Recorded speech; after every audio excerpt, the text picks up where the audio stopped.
स्वर्गत सचला महांती जी की आम अंचलर जड़े मेलापी परोपकारी एवं भद्र महिला थिले जहाँकर देहांत आज की ठीक एक वर्ष तले होता आम समस्त को निर्माण करथिला एमिति एक आकस्मिक तांकर मृत्यु हम आमे केही भी केबे भाबी ही नथिलु। से मुहूर्त कथा आज जदि मने पड़े ताले आखिरु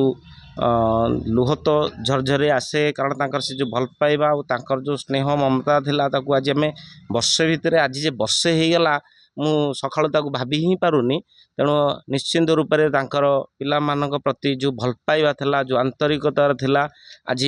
पिला मानकर से जो तांकर मांकर जो स्नेह भल पाइबा पई आम पाखरे आमर जो गुरुजन माने जो माने असहाय अवस्था अच्छी से तांकर निजर पारिश्रमिक माध्यम मार सेवा सीना करि पारले नहीं। तेणु ई माँ माने ई बापा माँ मानकु देई से तांकर आज जो पुण्य कार्य करिसेंती निश्चिंत रूप से प्रभु जगतरनाथ जगन्नाथ निश्चिंत तांकर आत्मा को शांति देवे। यह आम अंचल पई एक भल वार्ता जीव निश्चिंत रूप से आगामी दिन में यहाँ नहीं बहुत लोक प्रेरित हेबे और यही भाया कार्यक्रम करी आम अंचल जो वृद्धाश्रम रही जो अनाथ रही से सहयोग कर हाथ बढ़ई से परिवार तरफ पात्र परिवार समस्त सदस्य मानक आम अंचल तरफ निराकारपुर अंचल तरफ समस्त को साधुवाद ज्ञापन करुँ। तो प्रथमे बहुत दुखित आज अंचल भी बहुत दुखित। आज प्रथम श्राद्धवार्षिक मौसींकर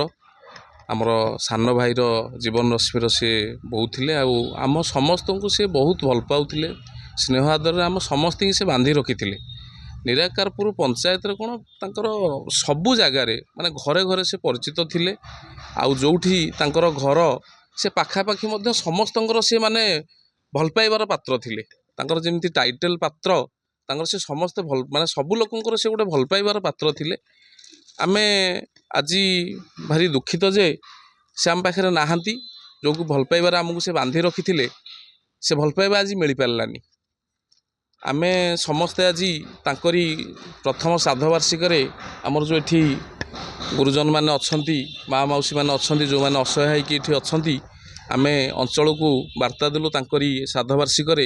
नहीं बर्तमान समस्ते यही किसी भल कार्य करंतु समाज रे समस्ते जानवे जे नहीं बर्तमान यही कार्य द्वारा माने आमर असहाय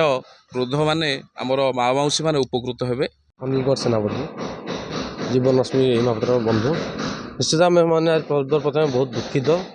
कारण आम के विश्वास करूँ मौसी आम वर्षे है आम पाखे नहांती जहाँ भी हो ये गोटे दिवस आम गोटे नुआ दायित्व हाथ को नौ मौसी मान जो वृद्धाश्रम जो मैंने अच्छा असहाय माँ मौसी मान कि संचित अर्थर साहय कर सहयोग बढ़ाऊँ या द्वारा निश्चित अंचलवासी मैंने प्रभावित हेबे एवं आगामी दिन में ये कार्य अधिक अधिक आम हाथ पदक्षेप नबू। जी मो मार प्रथम श्राद्धवार्षिक ठीक वर्ष तले मो माँ को हर निश्चित रूपे बहुत मर्माहत अच्छी कथा कहला आखिरे लुह आसी जाऊँगी तथा मुझे आशा रखी मो तरफ मो माँ मान किसी साहाय्य कर ସେଇଟା ହେଉଛି ବଡ଼ କଥା ଆଉ କିଛି ନାହିଁ। ପ୍ରତିବର୍ଷ